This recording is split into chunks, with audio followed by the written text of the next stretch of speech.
Welcome to a Patreon episode of Salsido Paranormal, our weekly call-in show that we call Trick or Treat. Special thanks to everyone who supports the channel in any way, including those who support the Patreon feed and get to listen to these recordings whenever they would like to do so. This is just an open topic show where we talk about all things paranormal and or food. And I just some kind of minor news here. I'm excited because I got some stuff to make. One of my favorite things to make in the crock pot, which is just some country style pork ribs and mushrooms and barbecue sauce. I'm gonna make that for next week. I'm gonna make that during the week for the 4th of July weekend. So that'll be good to have for that time. And I'm also I'm going to. I have someone that can help with cooking now here and there, things that I can't cook myself so easily. So I got some ground beef, so I'm going to make. I have my home health aid because for those that don't know me, I'm legally blind. So, and I also have no sense of smell, so I can't really tell when I'm cooking any kind of meat on the stovetop when it's done, based on those things. So I'm going to have someone help with that and cook up some meat, some ground beef, and so that I can make tacos at some point later on in the week as well. So I will be having some. I'm looking forward to having some very good food this weekend coming up. So for the 4th of July, as I try not to listen to the fireworks too much. I have a fan. I might have my fan on. I might try recording with the fan and see if it's too much sound on Friday and Saturday. See if that helps at all. But anyway. That's basically my news as far as food goes. Just excited for the things I'm planning having made and making this coming week for myself. So it's so for anyone that doesn't know, it's when you can't smell and you can't see, it's cooking things. A lot of things is somewhat difficult. So there's a lot of stuff I don't make myself because of that. And so I'm looking forward to having some things I normally don't make once I get help making them to some degree. I'm gonna make a sticks tonight because I have fish sticks in the freezer. I'm gonna have that, which sounds very hard to hold sticks for toast. That is incredible. And I'll share it. I'm sorry, you broke up there for a second, Jen. I think because of all the the people using the internet or whatever. You went robot-y. But oh, sorry. What? Is it still doing it? On and off. But you said something about fish, I think. Yeah, I was gonna have fish sticks. Oh, okay. But I'm making a homemade tartar sauce. Oh, and I was gonna share the recipe for the tartar sauce. It's really incredible, and it's literally the whole reason I'm even having the fish sticks. I'm gonna share the recipe for the tartar sauce. But if it's breaking up, is it breaking up? Yeah, it kind of comes and goes, so it is kind of breaking up on and off. But if you want to, okay, if you rather just bow out, and yes, then just put it in the chat. That's what I'll do. Okay. Well, thank you for being here for as long as you could. So, but so fish sticks. I haven't made fish sticks in a long time. I do like fish. That's one of the things I will get at restaurants. When I go to restaurants, sometimes I'll get fish and chips because it's a lot easier to have the restaurant make it than to make it myself. And so I do enjoy fish. My funny thing is, my mom actually had that for lunch today. My mom came out and visited, and we went out to lunch, and she had fish and chips. So, and I had it was like a wrap, a chicken and veggie kind of wrap, chicken and Actually, it was chicken and bacon, and then cheese, and then tomato and lettuce and mayo, and and okay, that's neat. Matt's all in the chat says he had fried fish, and then he saves leftovers for. See, I've never tried. I haven't been brave enough to try fish tacos yet. I've heard they can be amazing. Um, but that's not something my family ever made, so like I never think about it. But I've heard of it being being really good. So uh yeah, I don't know. It's one of those things I need to try someday. So tartar sauce. 1 cup. This is from Jen, who was I'm grateful she was able to be here as long as she was, and before internet issues or whatever. The internet has been weird lately to begin with, I think, for a lot of people. Anyway, I'll talk about that after I get done with this. But recipe for tartar sauce from Jen: 1 cup mayo, 1 cup chopped dill pickle, 1 tablespoon parsley or dill, 1 teaspoon vinegar or lemon juice, 1 teaspoon sugar, some pepper, 2 tablespoon onion diced. It's incredible. She says that sounds good. Yeah. So Matt Sauce says I like cocktail sauce, horseradish, and ketchup. Yeah. Yep. Those are all good things. I like I said, I get fish and chips at the store, the restaurant once in a while, and I enjoy that. So, but today I had like I said, a pita wrap. It was chicken and bacon and some cheese, and then lettuce and tomato, and I believe mayo, and then coleslaw, and then some French fries, and that was really good. So that was what I had for lunch.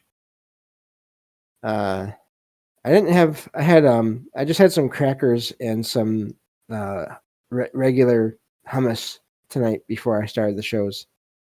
I wasn't starving. I think I was still pretty full from lunch, but I do like hummus and crackers or chips or whatever, or peppers or what. I get sometimes I'll just get peppers for it, and I like that. I like it because I can just take it out of the fridge and just have it without having to prepare it or anything, which is always nice. I either get the regular hummus or I'll get the roasted red pepper hummus. Those are my favorite hummus to get when I get hummus. So the other day I went to the store because I had to do something else. I had to go to the bank as well, and I took pop bottles back to the store. And no, that wasn't that day. It was another day. I went to my favorite store, my favorite deli, and excuse me. They had bean dip, and so I got a big container of bean dip. Wait, yeah, I did that, but that's not what I was thinking about. But yeah, I did that recently too. But no, when I took my pop bottles, I did go to the store and I got some roasted red pepper hummus, and I had some tortilla chips, and I when I got home from the store that day, I just sat down here and was listening to stuff, and that I had not planned on eating as much as I did, but I burned through that whole small container of hummus with the chips.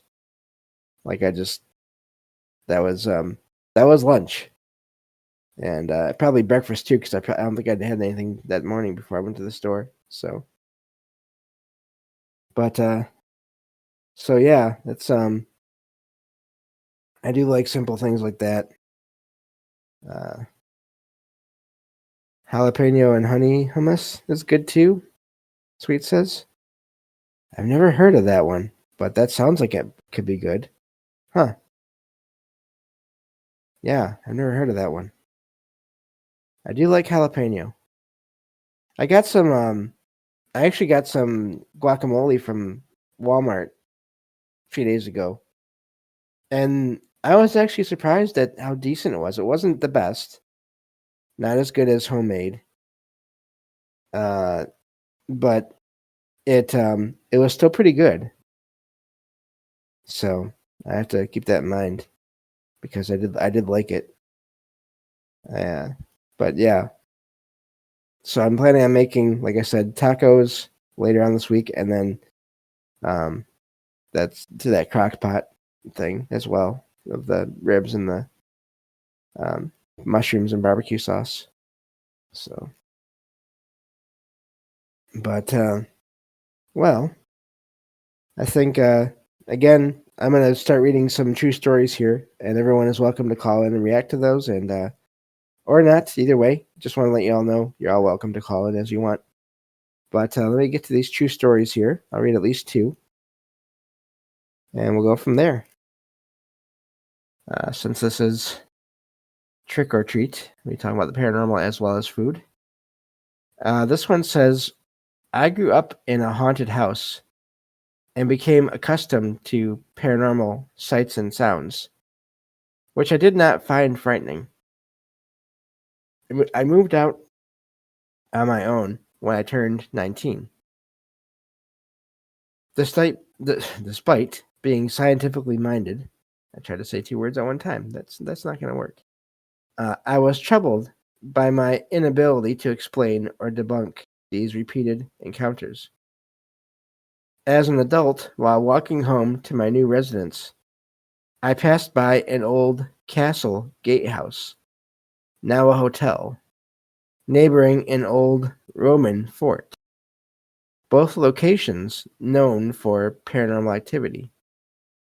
On a well-lit street, I saw a shadow figure crossing the road toward the gatehouse. It then disappeared. I had seen shadow figures before, but this experience was different because it was accompanied by a distinct sound, a combination of fabric tearing or whipping like a flag in the storm, and a static or white noise. The unusual sound stopped abruptly when uh, the shadow figure vanished. Has anyone else experienced similar sounds during paranormal encounters? And that's where that one ends. I've heard of, in rare cases, shadow figures talking to people. I've heard of rare cases where they seem to uh, make sounds like footsteps when they're moving through spaces.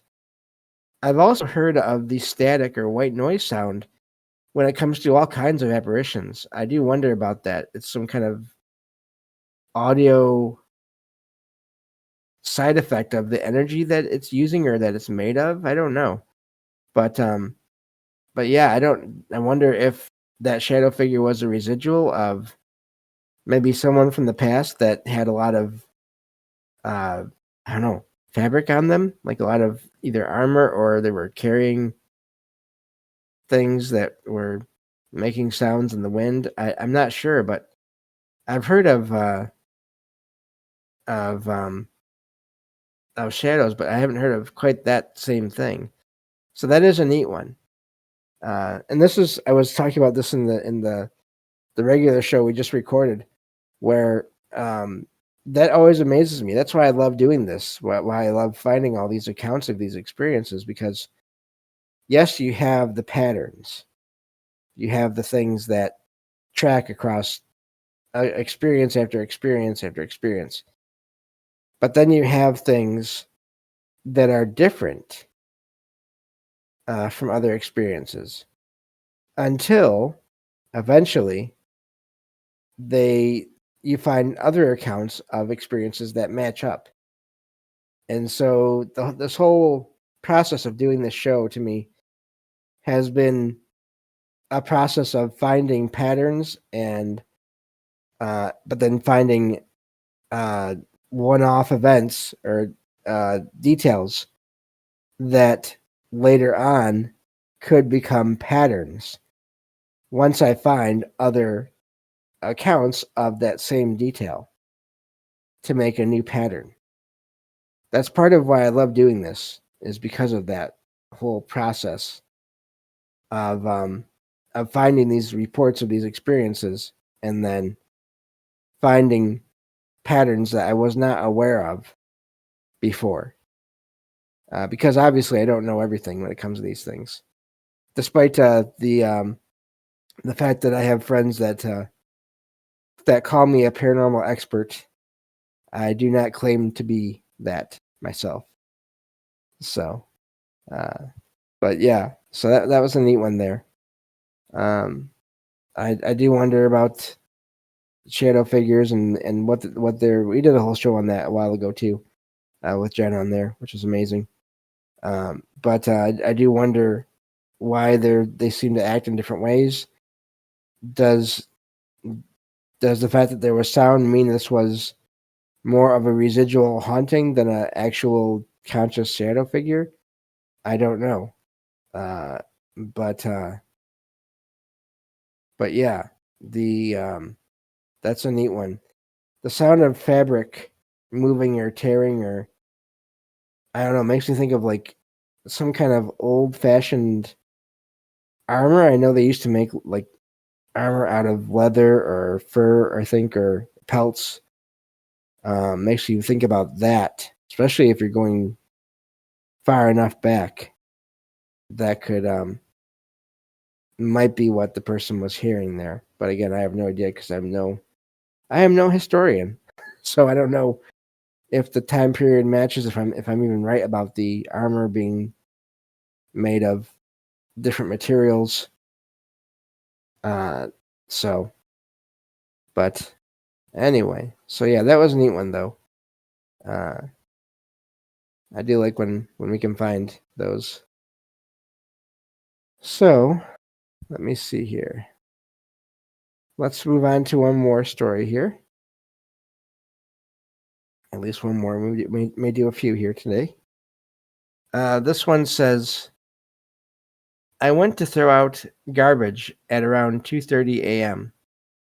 As I approached the dumpster, I briefly saw a dark head with visible shoulders behind the dumpster. The head slowly lowered itself downward until it was out of sight. The figure had no visible face. It appeared completely dark, resembling a shadow. At first, I thought it might be a homeless person. I walked around the dumpster to check, but found no one there, and the area was completely quiet. The movement and the featureless face seemed unnatural. Has anyone had a similar experience? And that's where that one ends. I've heard that similar events like that, where they appear to not want to be seen, or that's the intent. They act like they don't want to be seen, even though they are seen. Eric in the chat there says all the shadow people I've seen look like they're wearing fedoras, and that's a common type of shadow figure. Yeah. So, but yeah, it's a neat one. Where the person checks on the place where they saw it, and then there's nothing there. And funny, we had I didn't plan this because I never do. We had two shadow figure stories, one after the other. So, but I've mentioned this before that I've only seen a shadow figure a few times now over the years. Two of them I saw one night after the other, and this is in relation to. I had. Let's see here. When my room, I lost my train of thought there for a second. Used to be my bedroom, but eventually I started using it as storage. But I'd always get this feeling at night once it started getting dark out of there being someone in the main closet in the bedroom. But I never felt frightened of them. I got this feeling of leave me alone and I'll leave you alone. Don't bother me. I don't mean to bother you. And so I did that. But at night, whenever I had to go in that room, I would say so out loud before I opened the door and just say, hey, I got to get something out of here, or hey, I got to put something away. And whenever I did that, I always felt fine, but I always felt that presence there. Well, some years ago at night while I was listening to a show, I happened to get a sense of something being in the room with me, and I looked, and there was a shadow. I wouldn't say figure because it wasn't really a figure. It was just like an oval shape of a person or size of a person, but a shadow, like I said, an oval kind of shaped figure, standing by the kitchen or staying by the kitchen doorway. And I got the sense that this was that figure, or this was that being that was in the bedroom closet. And eventually I sensed it. I saw it sort of retreat back into the bedroom. And I did this 2 nights in a row. And after that second night, I never sensed it in that room again. And I feel like it was maybe saying goodbye. So that was really amazing. And then just a few weeks ago, maybe a month ago, something like that, I happened to just be getting up from my table here in front of my computer. The day before, I had just listened to an audiobook from Nick Redfern on the Slender Man phenomenon. Not just the terrible events that happen in the real world of attacks on people, but the whole phenomenon of how it was created online, but how it was based on other things, folklore and reports of sightings of other things before it was created online. So, but I just listened to this book the day before, and excuse me, as I was getting up, I just saw the head and shoulders of a shadow figure, but it was not against the wall, and it was just standing, or well, positioned by the closet across from my kitchen doorway entrance there, and it was just there for a second and then gone. And I didn't get any sense of feeling from it or emotion from it. Uh, it was just there and then gone, and it was really amazing. But yeah, I'm just reading the chat here. DG Don says, "Weird. I know that is the usual description. I've never seen one with the hat. I've heard of so many of both. So many descriptions of them with or without hats. So yeah, there's so many reports of this as well. And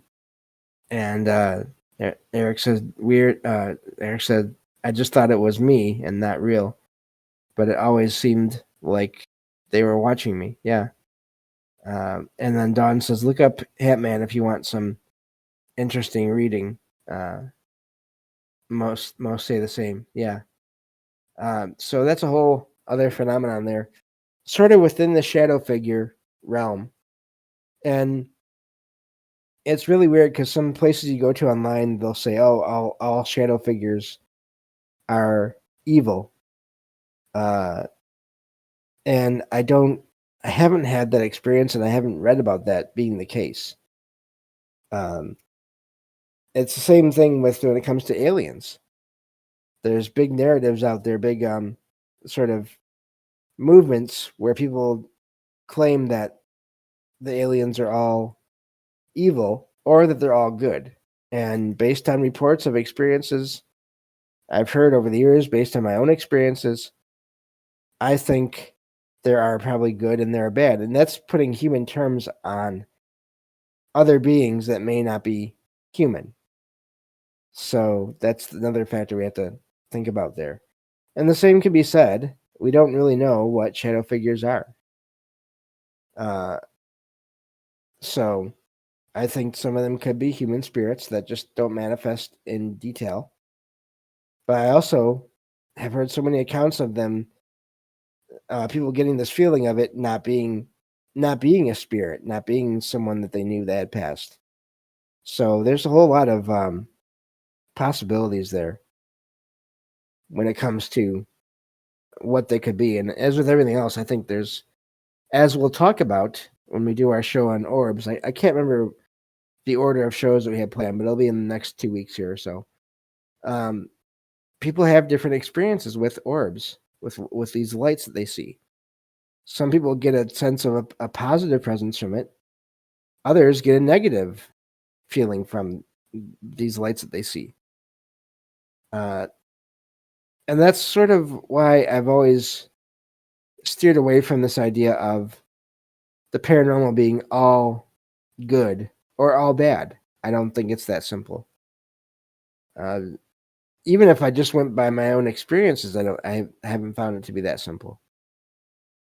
So I think it's an important thing to consider there. But yeah, let's see here where we're at. We'll do at least 2 more stories here. And so let me scroll down a little ways again. We'll read 2 more and then we'll probably stop. This one says, I frequently shop at estate sales as I resell vintage items. I always carry a small cloth-covered wire shopping basket on my arm to collect items. A couple of weeks ago, I went to a local estate sale at a house built around the 1950s. While alone in the home office, which had a desk, stereo, dark paneling, and a wall of books, something unusual happened. As I browsed the books, something forcefully yanked my shopping basket. I had seen children earlier and thought it must have been one of them. But when I looked around, I realized I was completely alone in the room. I hadn't bumped into any furniture and no one else was in the room. I have felt uneasy at some sales before, but this was the first time I experienced a physical interaction like this. And that's where that one ends. That's a whole other topic as well, that we talk about here and there. And the idea of items having energy attached to them and or consciousness attached to them, spirits. So the way that you hear accounts of people bringing objects home and having activity start as soon as they bring the object home, and then as soon as they get it out of their place, the activity stops.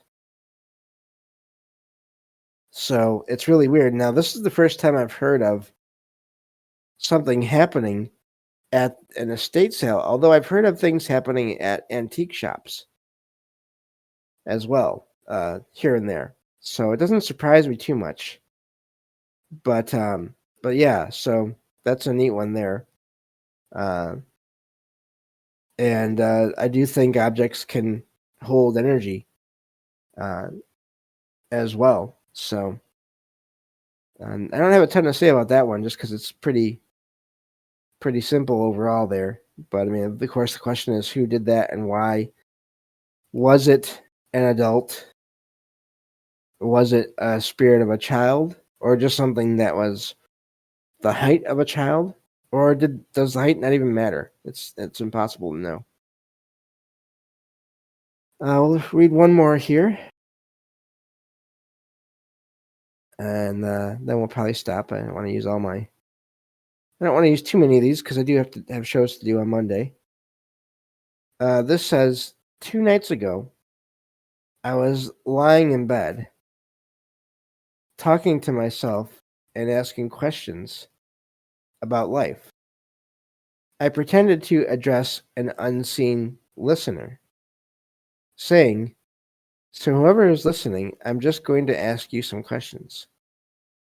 After asking a question aloud, a bright flash of light entered through my window, illuminating over half of the room. I responded, "I take that as a yes." And another flash occurred. Each time I asked another question, a flash of light immediately followed. For some questions, the flash lasted several seconds. When I quickly changed the question, the light would stop, as if signaling no. I checked outside for possible sources of the light, such as cars, but saw nothing that could account for the flashes. In total, about 10 questions were asked, and each was followed by a corresponding flash. After I stopped asking any more questions, there were no more flashes of light in the room. The conversation led me to believe I would receive a sign in the next a few days, to prove the presence was real. I wondered if the flashes could have been lightning, but the weather was clear with no clouds. And that's where that one ends. That one to me is amazing because was this person picking up on a presence even before they realized that that's what they were doing? Is that where they were pretending in their mind, excuse me, to be responding to something, to someone? The flashes of light is really amazing because so often I've heard of. Now, this is the odd thing about this because I've heard of people using this kind of system, and I'm sure a lot of people have. It's even made it into fiction over the years.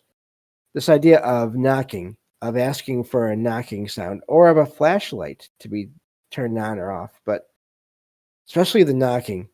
People who investigate places, paranormal investigators, in some cases asking for knocks.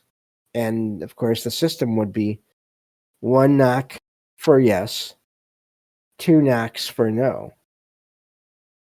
But I haven't heard of this flash of light thing, which it's amazing that it was bright enough to light up half of the room.